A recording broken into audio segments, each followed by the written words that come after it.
Welcome to the League of Women Voters Meet the Candidates Forum, a program produced by the League in collaboration with WTJX for well over 25 years.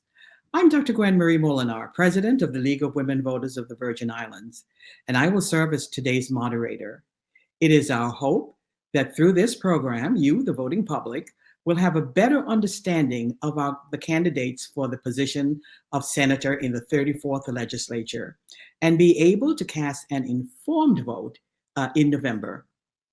This has been a challenging time for the territory and the nation.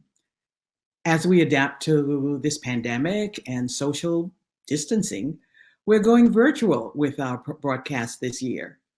It is our goal that we will still be able to provide programs of value to you as you prepare for your vote in November. With me today are two individuals who are candidates for the seat of senator in the St. Thomas district. Thank you, candidates, for being here. Candidates, you have been informed in advance of the guidelines for the program.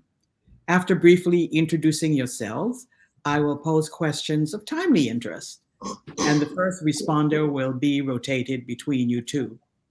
90 seconds will be the time allotted for most questions, unless so stated in advance. So let's begin with your brief introductions, and we will start with Senator Hodge. Hi, I'm Senator Stedmann Hodge Jr., Democratic candidate, and number 3 on the general election ballot. Great, thank you. And we have with him Mr. Mason. Greetings. My name is Irvin Mason, your independent candidate, number 14 on the ballot. Great, thank you both for being here.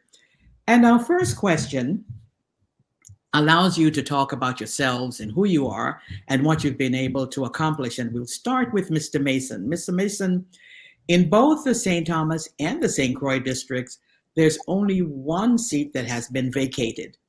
So you might have to replace an incumbent in order to be elected.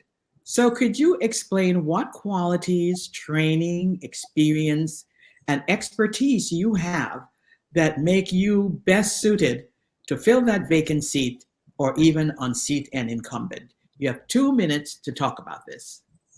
All right. Greetings again to the listening public out there.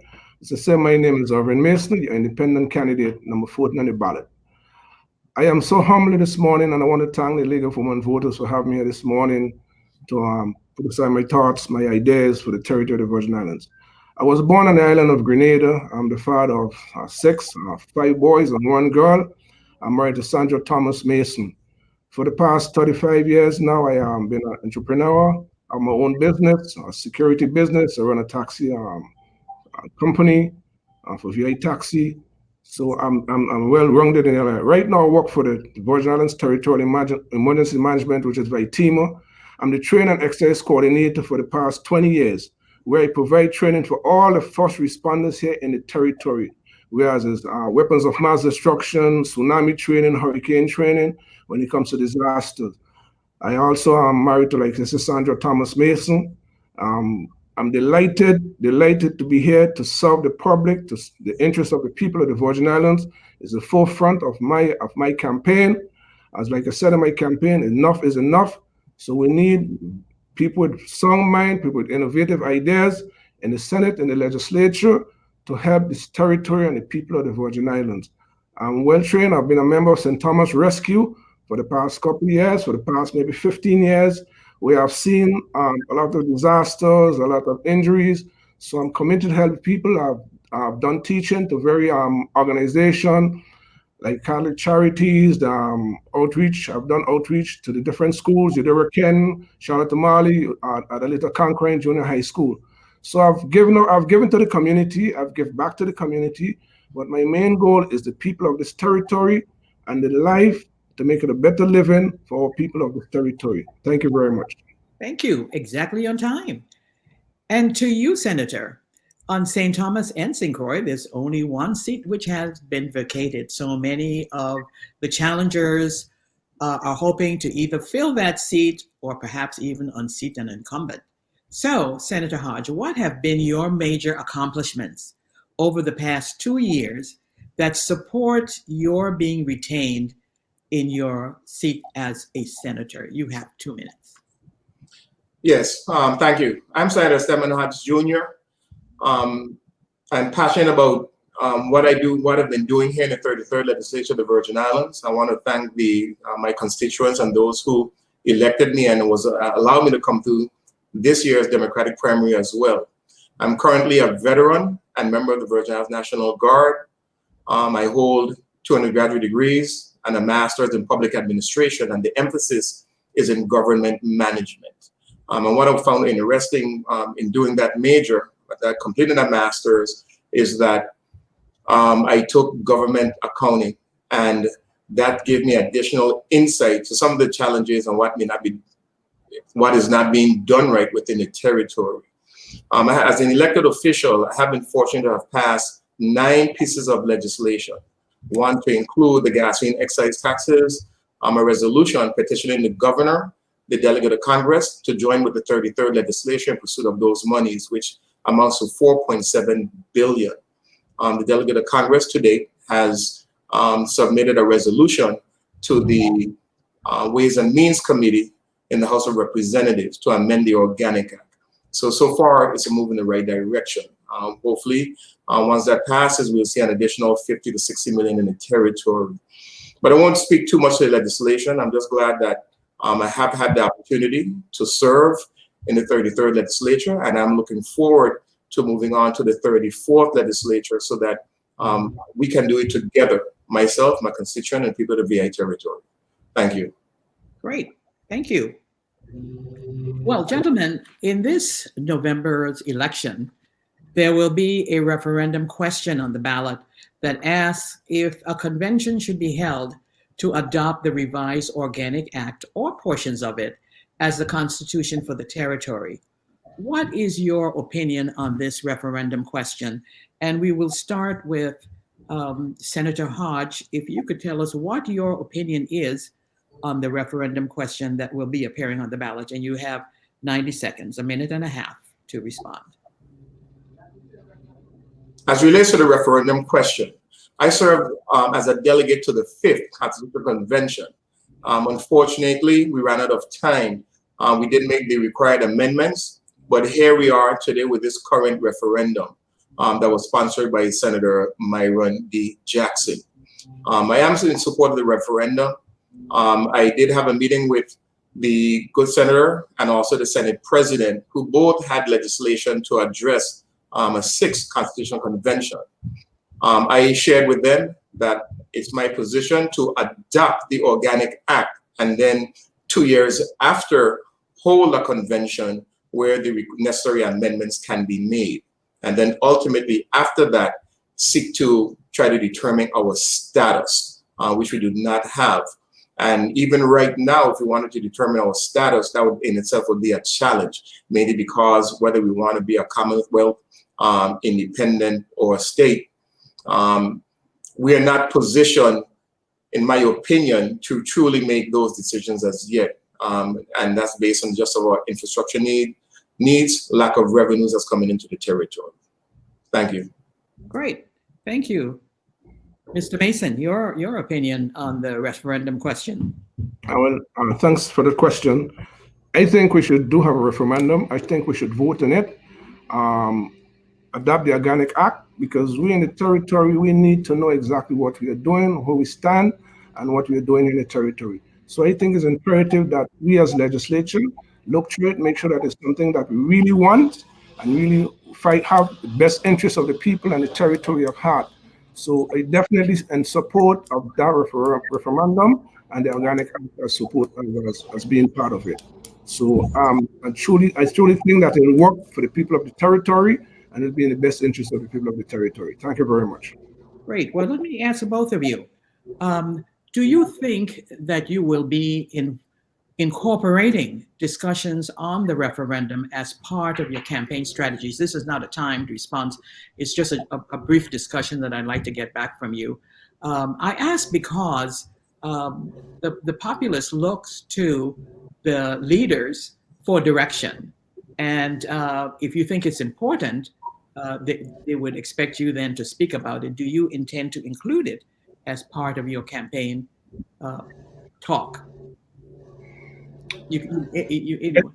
I'll answer first. I think it's important to be included in a part of the campaign talk because I believe anything that is for the people of the Virgin Islands should have the input of the people of the Virgin Islands in it. So I think we need a discussion on it. We need people's input before we do anything. So normally we have a lot of bills that goes out and come out, and the people of the territory do not have a say until it gets to the we need to improve it. I need to include it in my campaign and let the people have a say of what we need to do.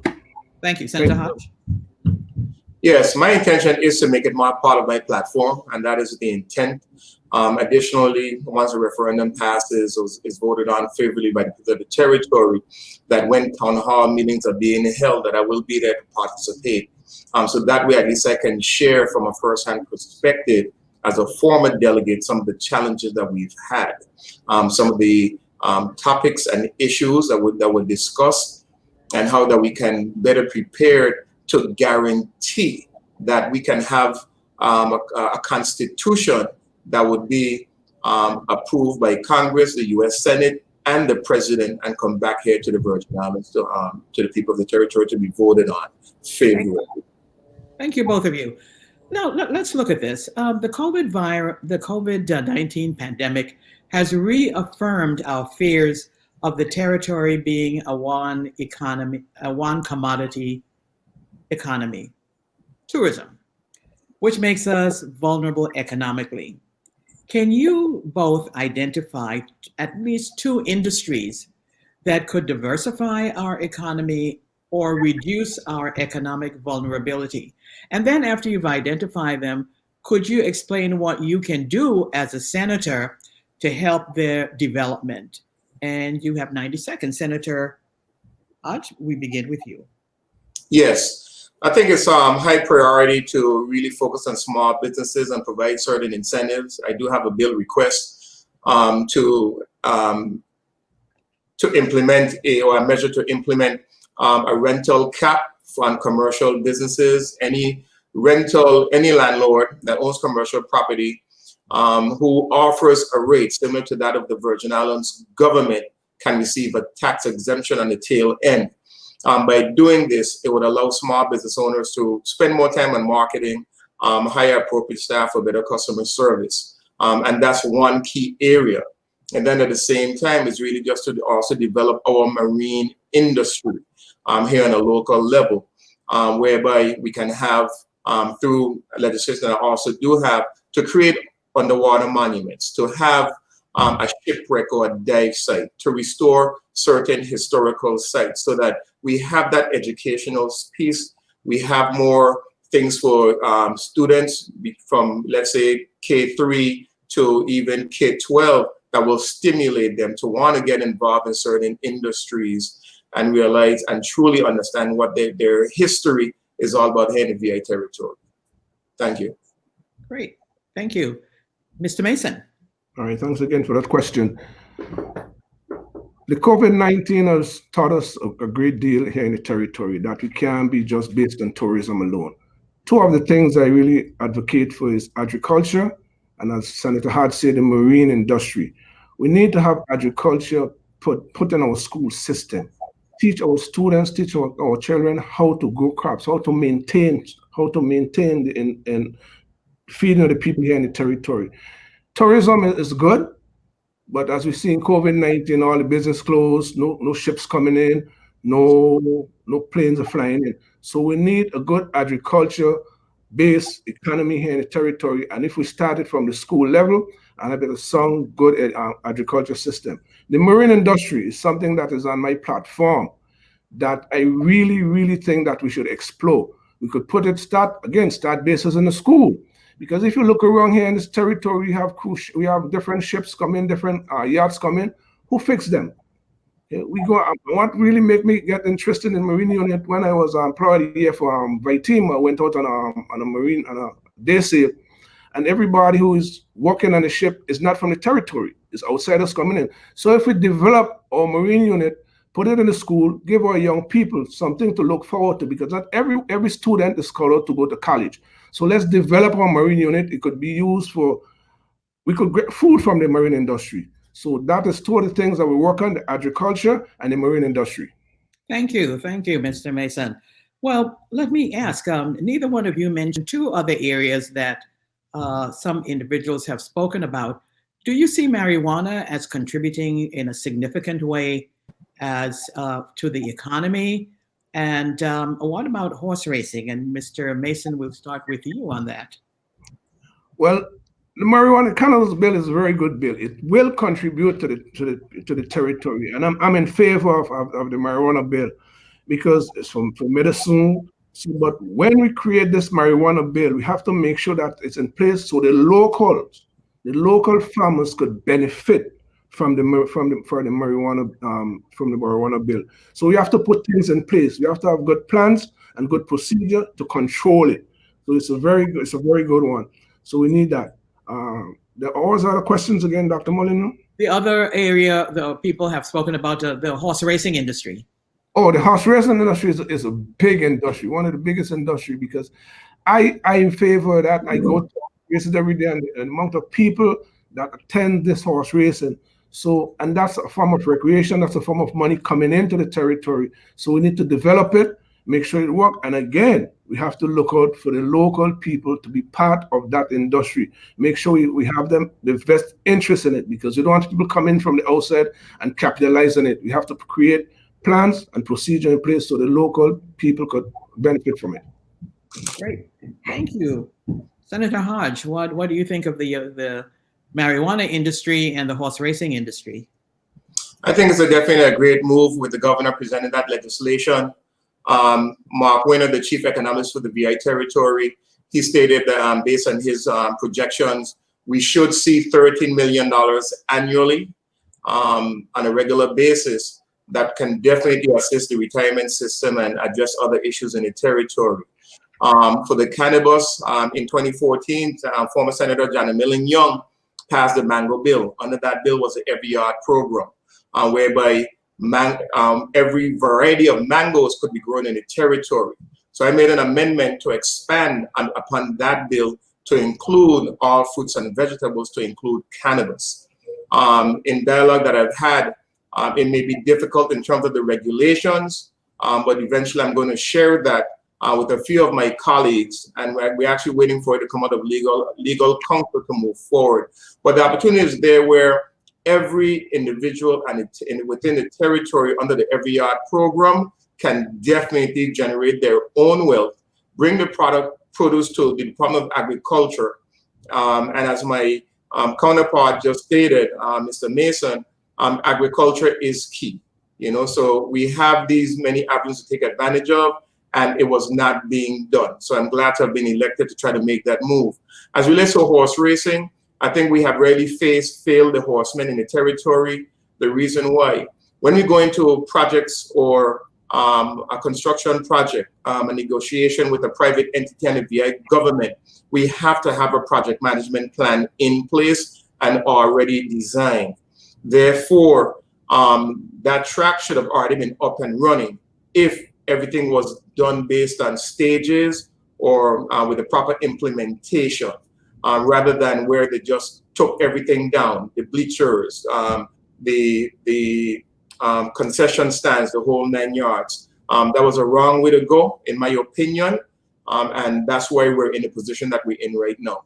Thank you. And I'm going to ask a short question now. And you have both mentioned interesting industries, but it has happened before where indeed individuals come up with ideas, but they just cannot get off the ground.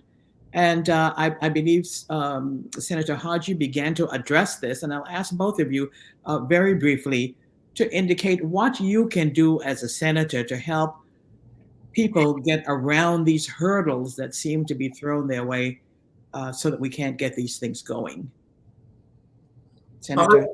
Yes. I feel it's my opinion that where the challenges come is not having the certain qualified or skilled individuals within a government entity.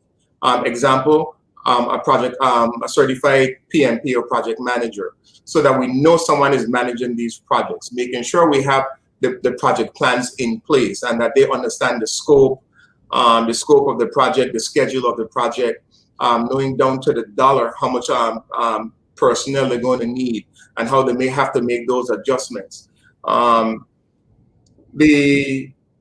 Even in the case where, as an elected official, what tends to happen, I might pass legislation and the appropriation was already prepared and sent to an agency, but they failed to act on it.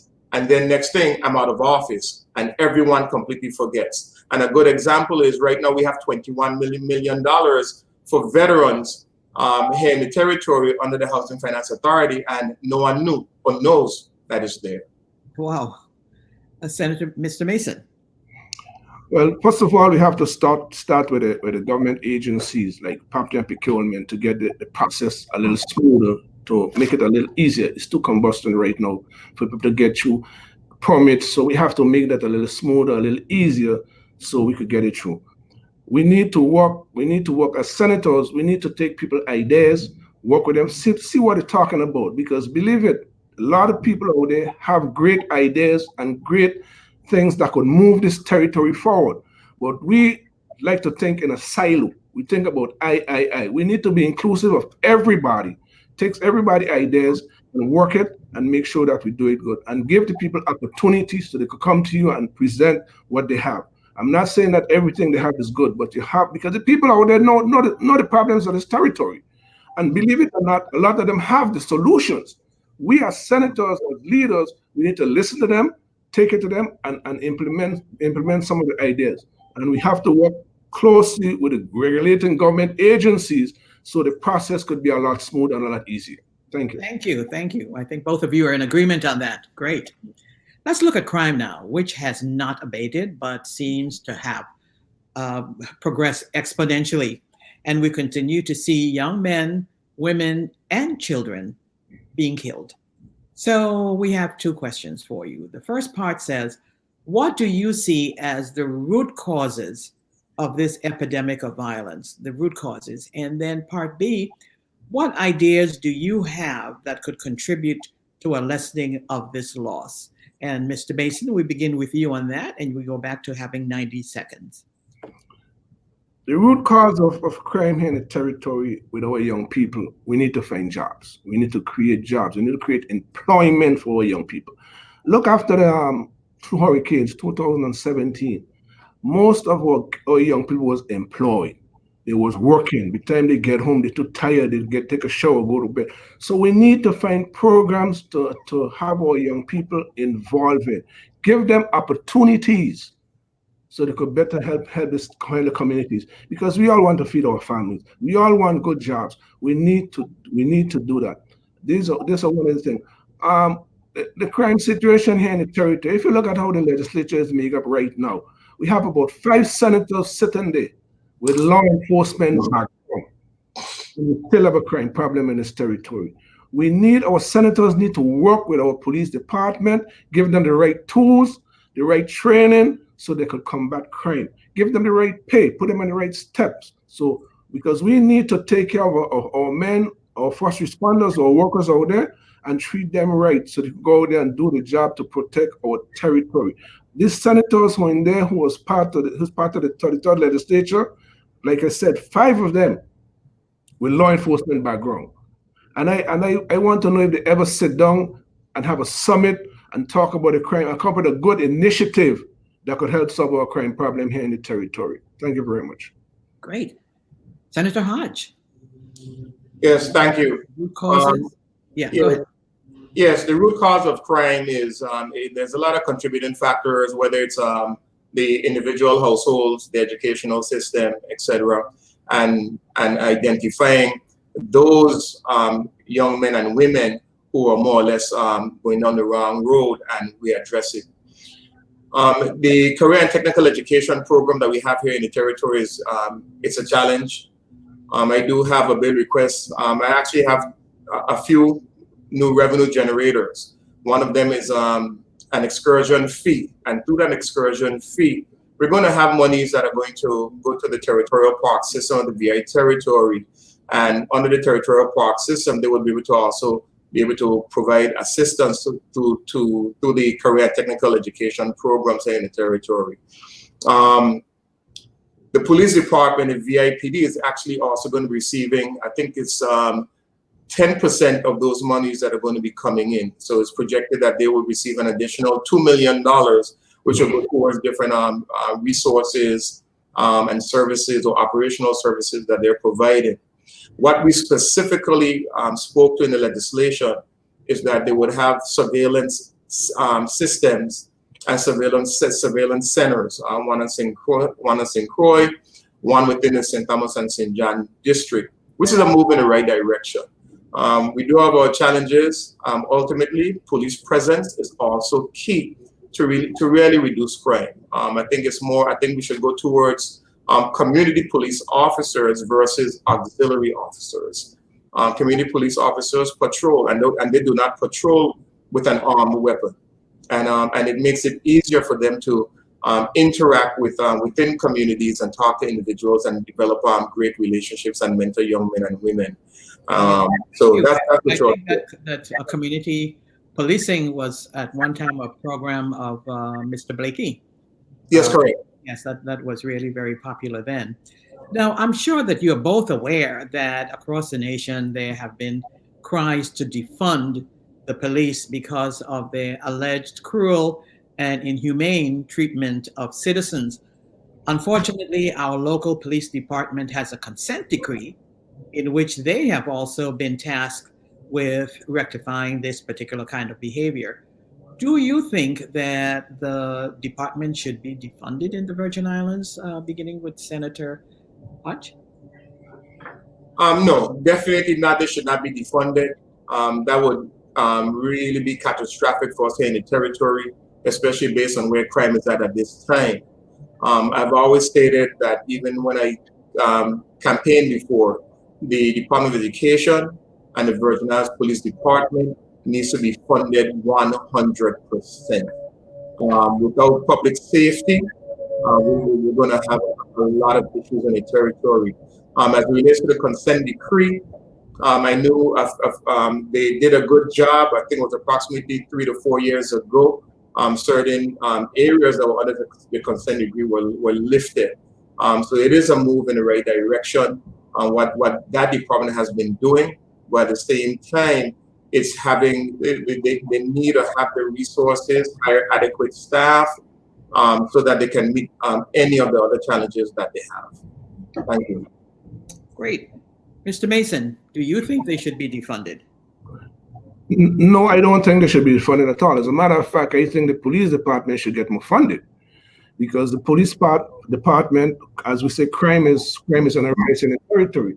So we need funding to fund the police department, to fund our officers, to give them the proper training, the proper equipment.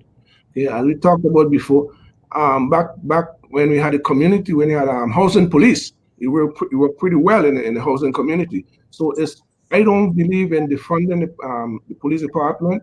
Matter of fact, give them more funding, give them more manpower, and the consent decree. What the consent decree did to us, it hampered our police officers to do the job, because you have a police officer to see a crime is happening, and he decides he's not on duty, so he's not dealing with it. Once you're a police officer, you're a police officer.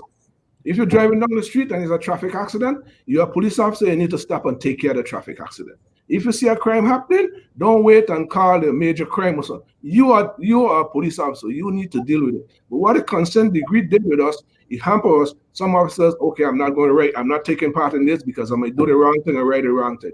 No, your job as a police officer is to take care of crime, have the territory to be safe. So if you see something happening, it's your duty as a police officer. You're a police officer 24 hours a day, 7 days a week.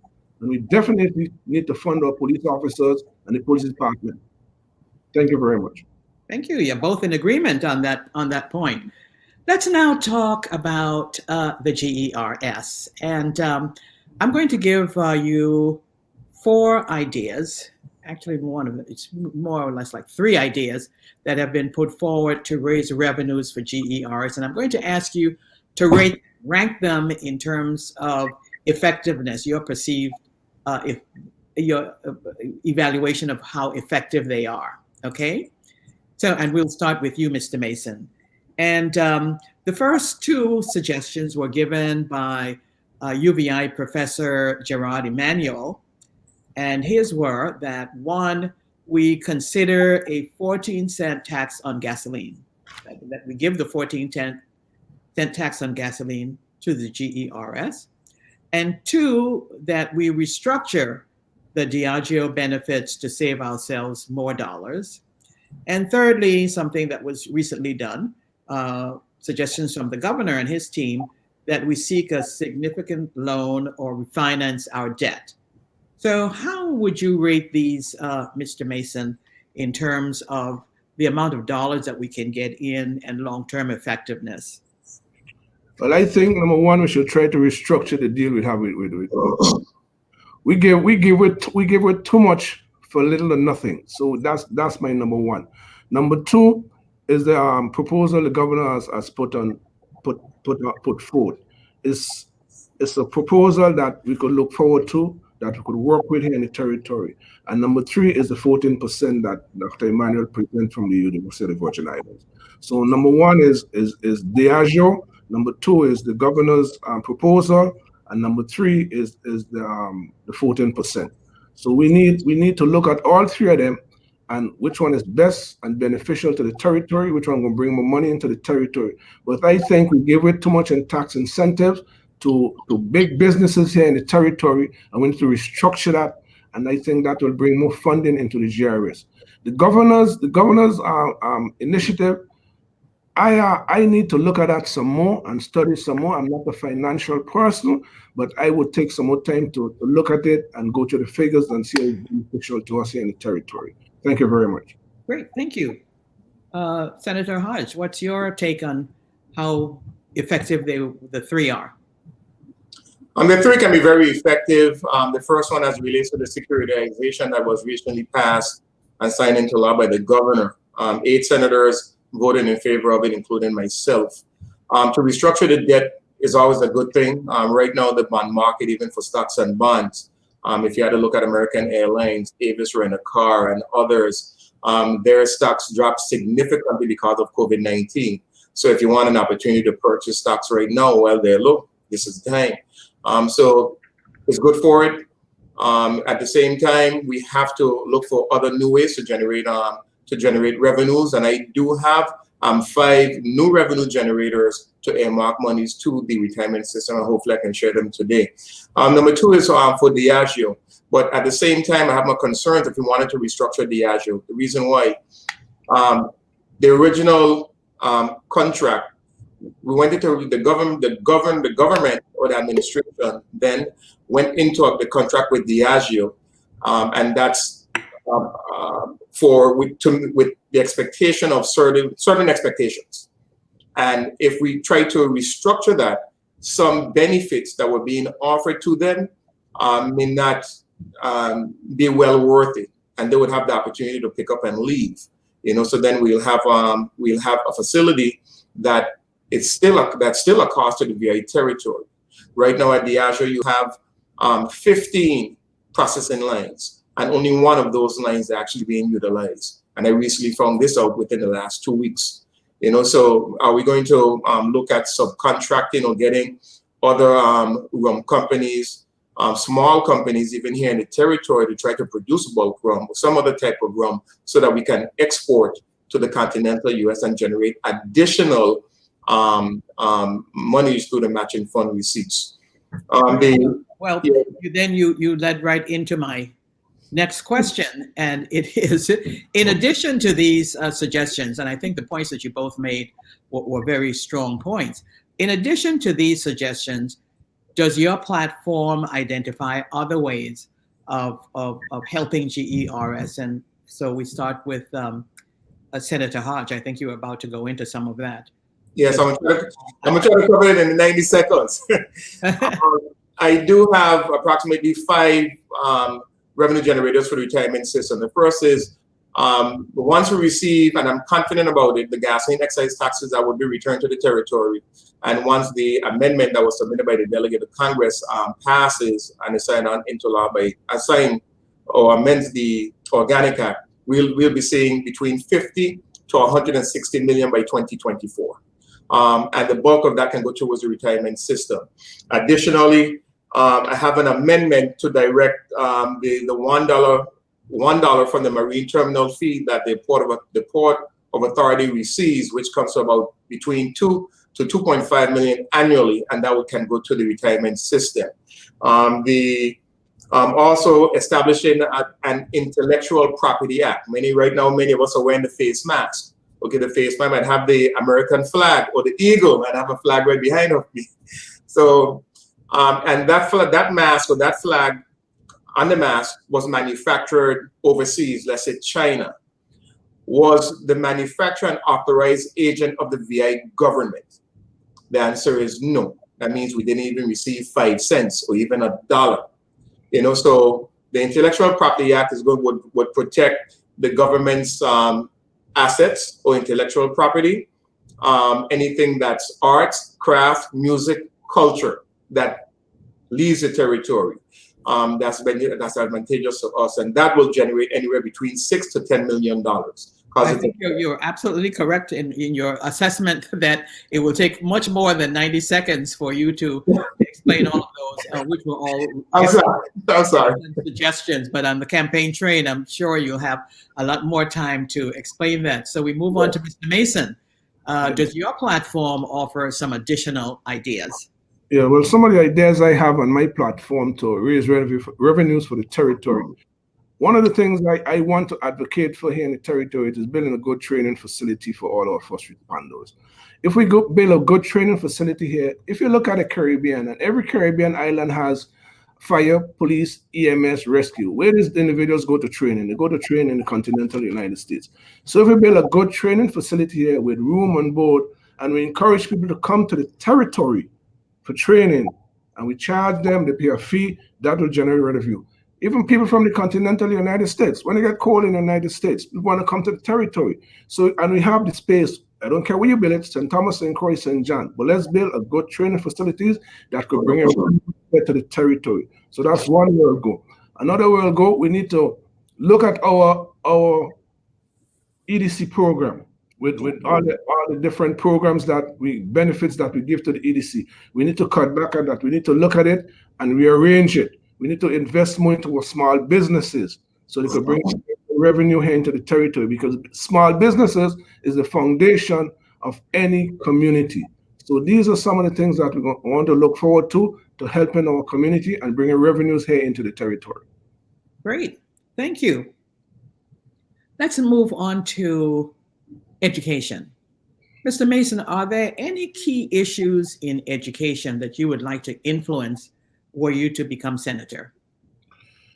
Well, education is one of the biggest, the biggest department in the government. Okay, we need to have a good vocational program in education. We have a program on St. Croix at the complex, but we need to upgrade it. We need to make it better. Not every student is cut out to go to college. Okay? So we need to improve our vocational program. I remember when I was going to school, we had VICA, where students from St. Thomas go to St. Croix and St. Croix come to St. Thomas, and we participate in that. So if it's mechanic, auto body, so we need to improve that. We need to pay our teachers. Our teachers is one of the most underpaid in this territory. Education have a lot of grants coming in. Okay, we need to stop sending back the grant fund that we get here in the territory. So there's some of the things that we need to do. Put agriculture in the school. Okay, beef up the curriculum. We need to beef up our curriculum here in the territory. And again, vocational education. We could partner with different businesses out there, a mechanic shop, a body shop, a plumber. Partner with them. I know if you're a skilled worker, you can get more money out there in the market than teaching school.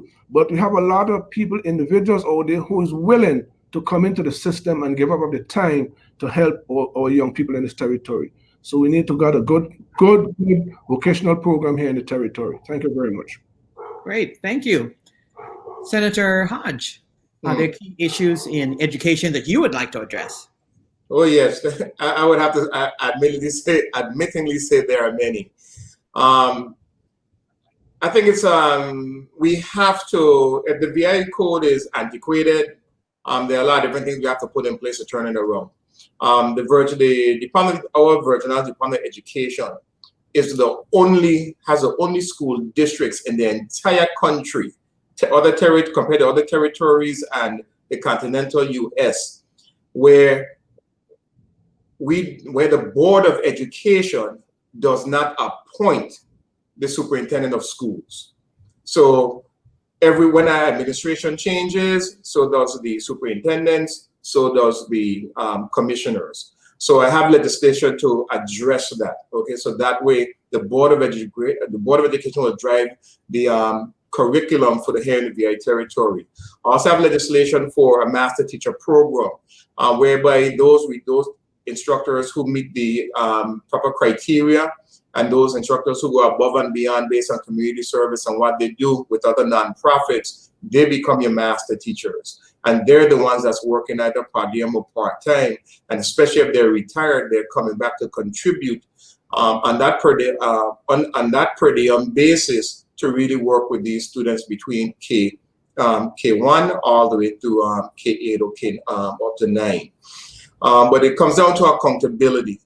Where there are shortfalls and where performance is not being met by certain, whether it's an instructor or administrator within the educational system, we have to take action.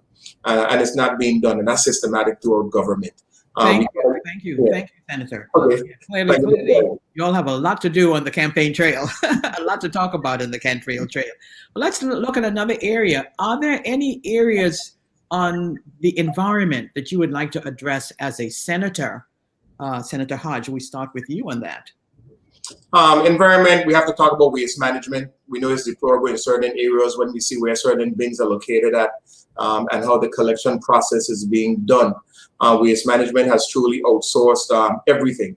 There are certain things that needs to be brought back in-house. Some of the haulers may not want to hear me say that, but at the end of the day, it is the truth. You know, there are certain specialty areas that government cannot actually do, so they have no choice but to outsource. We have a landfill that is beyond its expiration date.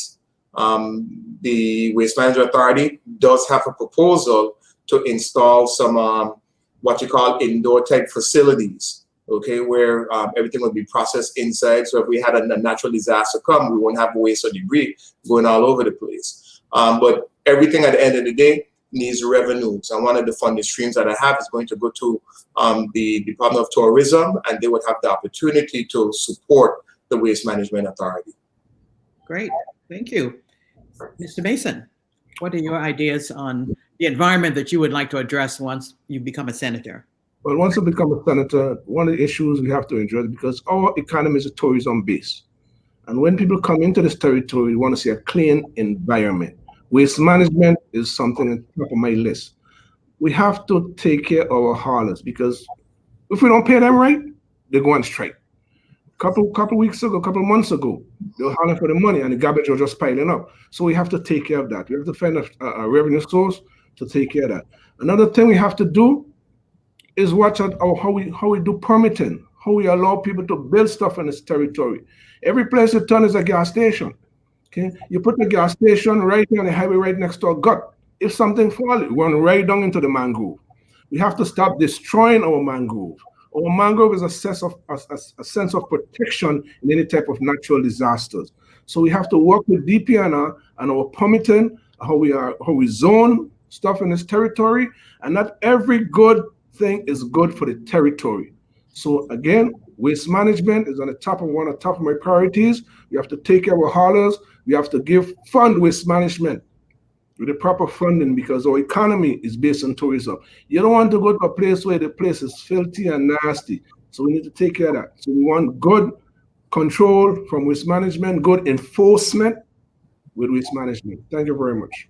Great. I'm very pleased to hear how passionate you both are about the environment. And I would ask you, if you're both elected or re-elected to the legislature, that indeed you would support the approval of a land and water use plan for the territory.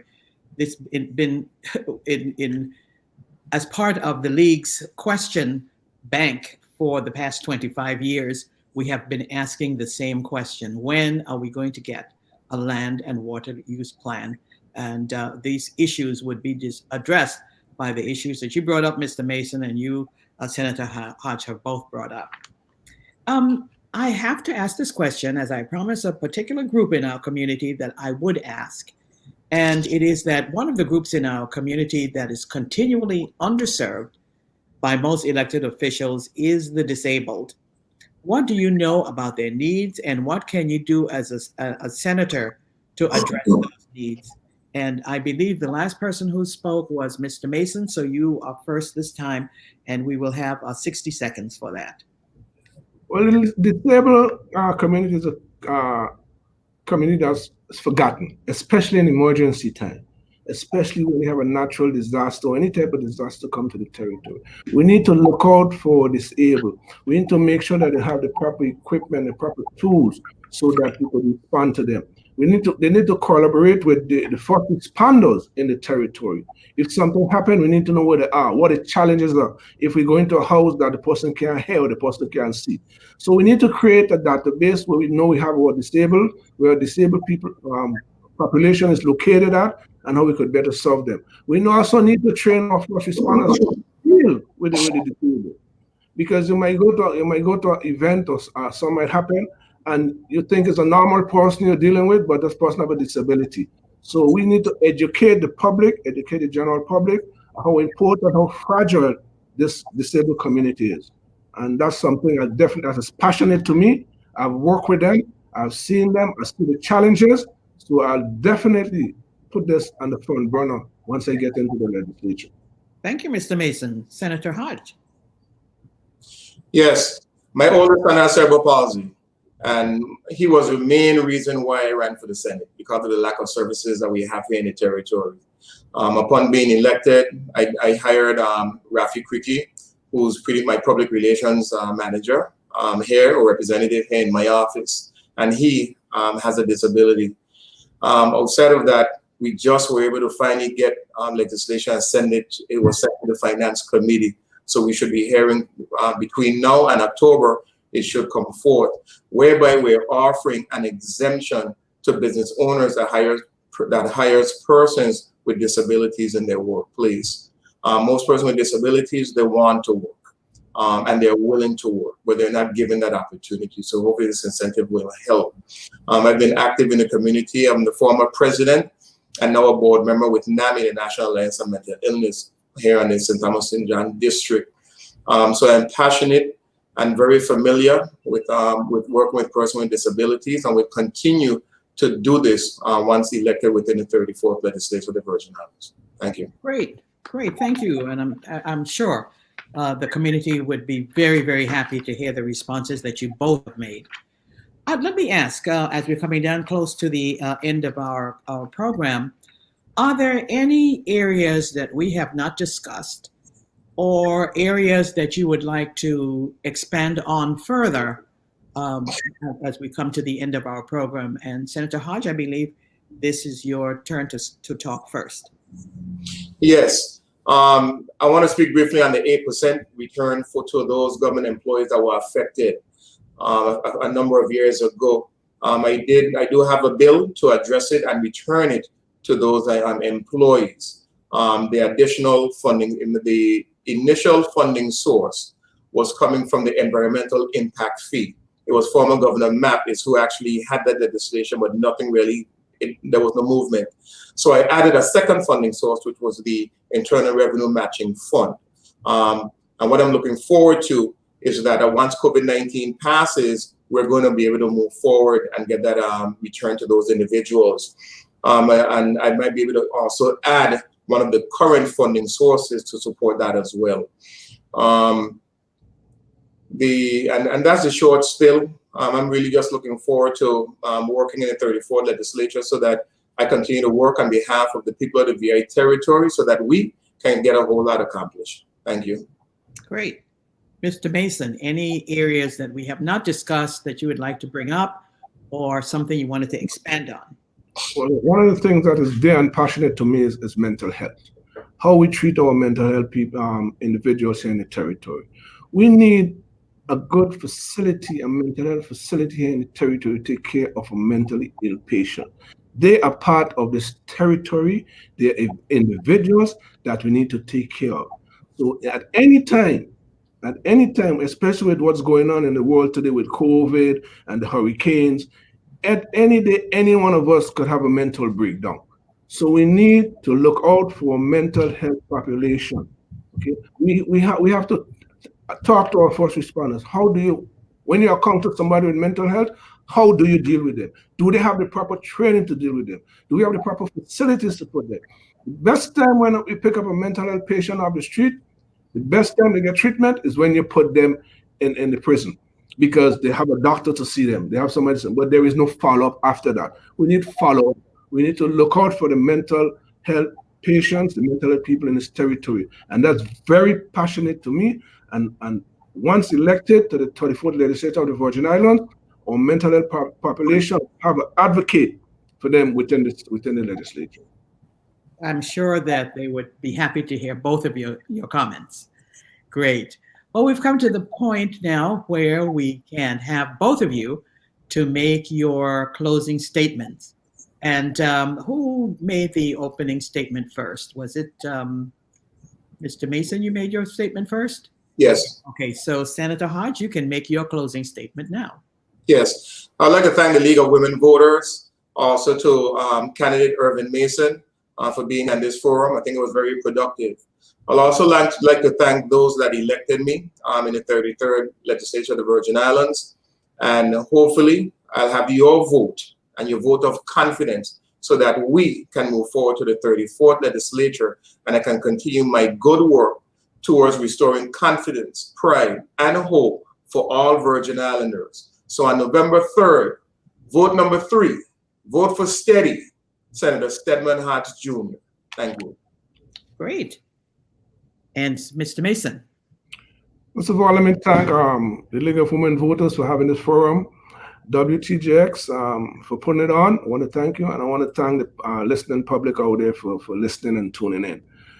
My name is Irvin Mason Sr., your independent candidate for a seat in the 34th Legislature of the Virgin Islands, number 14 on your ballot. I am truly passionate about the territory and the people of this territory, the people of the Virgin Islands. It's about time we have people in the Senate, in leadership, who is concerned about the people, who could come up with meaningful solutions to solve the problems of this territory. The people of the Virgin Islands deserve better leadership. They deserve people who cares about them, who seen the plight, who seen the struggles. So once I'm elected to the 34th Legislature of the Virgin Islands, it's not about Irvin Mason. It's about the people of the territory. We as leaders, we as senators need to work together to solve the problems of this territory. So when you go to the polls on November 3rd, I want you to cast one of your precious votes for me, Irvin Mason, your independent candidate, number 14 on the ballot. Thank you very much and have a blessed day. Well, I want to thank both of you for being here today. On behalf of the League of Women Voters of the Virgin Islands, I also want to thank WTJX and its staff for the opportunity to bring these candidates who are candidates for elective office for the position of senator in the 34th Legislature. I also want to thank both candidates for taking the time to be here. The League encourages all to vote in November. This year, 2020, marks the 100th anniversary of the 19th Amendment, which granted some women the right to vote. Let us all, however, exercise that right now. It's a right that so many across the world do not have.